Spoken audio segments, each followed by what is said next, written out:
Well, welcome to our School of Marriage, our extra session. Yeah. And today, me and my amazing, awesome wife are going to be talking about, I would say, one of the key parts of marriage, especially for those that have children or just had some children. Yeah. Many times, the counseling we have, we find out that, like, they're struggling, they're on the brinks of divorce, and you can almost always trace it back in those early marriages, especially 5, 10 years, back to about the time they started having kids.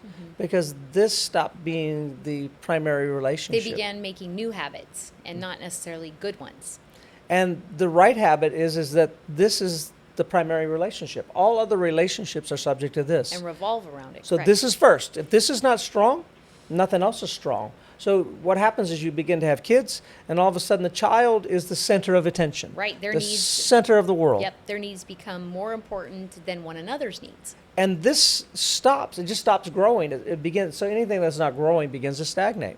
And you find that either they struggle definitely during the years of the kid's home, but then they really struggle when the children leave the house, and you have Right. empty nest, and you're seeing more and more. The divorce rate has skyrocketed over the last 20 years because we've lost sight that this is Well, the you've most grown important. apart, and you don't realize it because you're so busy with having made the kids the primary relationship. And so I think it's a great caution to people that are raising littles right now. Understand something, that if this is not strong, all the other is not strong.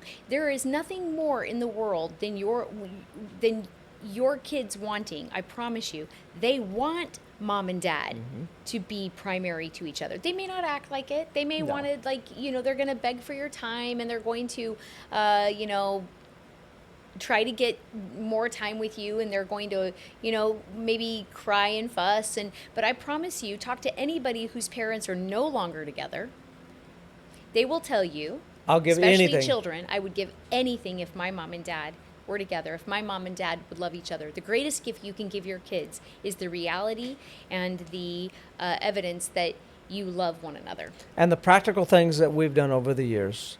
Number one is when you come home, remember this is primary.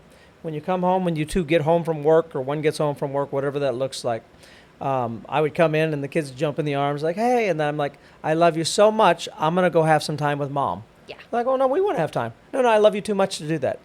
And they're like, I don't know what that means. Yeah, it means that mom's most important, so I'm going to go spend some time with her. And so that we call that couch time. Yep. And so we would spend our first 15 minutes, kids go do something, find something to do. And Or we me would, and you time. Yeah, me and you time. And we would just sit and we would just talk, share our day, get everything going, talk about what we're going to do tonight because we have a lot of things with the kids. And now the kids become second. This becomes the primary. And the other thing that we make sure of is that you have a date once a week. No kids. No kids. And so you make it happen. Like anything important, you make it happen. You get them, if you have to work a little extra to get some money, you don't have to go out for something expensive because already babysitters, if you don't have a parent that can watch them or a friend that can watch them, it's expensive. But we make sure that it happens. Get at least a couple hours out because you do that 52 times a year over the course of 20 years. That's a lot of time that this grows. And the value that comes from seeing the value that comes out of you giving that to your spouse, that time to your spouse, actually makes you a better parent.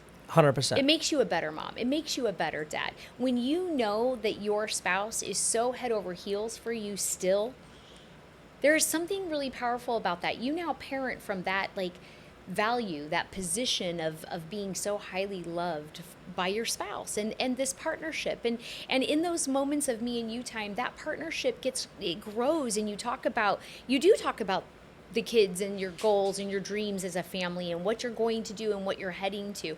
And so you cannot not have that interaction. You have to have it.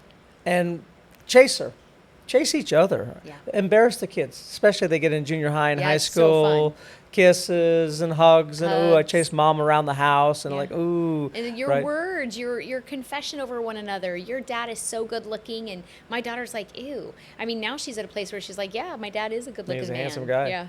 And I like what you said there, honey. Your words are powerful. Make your words be united. You could use your words to divide. You can use your words to say negative things about your spouse to the children. And, well, I can't believe your dad does this or that. That just hurts the home. It hurts your children. Right. That everything that I say and everything that Holly says is to back her up, to make the kids realize how awesome a mom. She makes the kids realize what a great dad I am, Yep. what a great husband I am. And there's times she doesn't feel like I'm a great husband probably over the last 30 years with the children, but she still never spoke negative about me to the children, because those words have power. And so you speak nothing but positive, great unity. And you know what happens? When the kids realize that this is secure, it doesn't mean that me and you didn't have our battles. We tried not to fight in front of the kids, but it's going to happen. But it was important that the children saw that we forgive quick, we get out of the fights quick. They get to see what a great marriage looks like, because one day they're going to have that. Well, they get to see what conflict resolution looks like. They get to see what it looks like when somebody can acquiesce or can apologize and say, I'm sorry. They can see that that person is still walking with their head held high and their value intact, but mistakes happen, things happen, and the I'm sorry is really, really important. And that's a powerful thing for your kids to see, that even adults have those moments of having to say, I'm so sorry, I made a mistake, I messed up. We enjoyed our time at School of Marriage. Be blessed. Have a great, amazing, awesome week.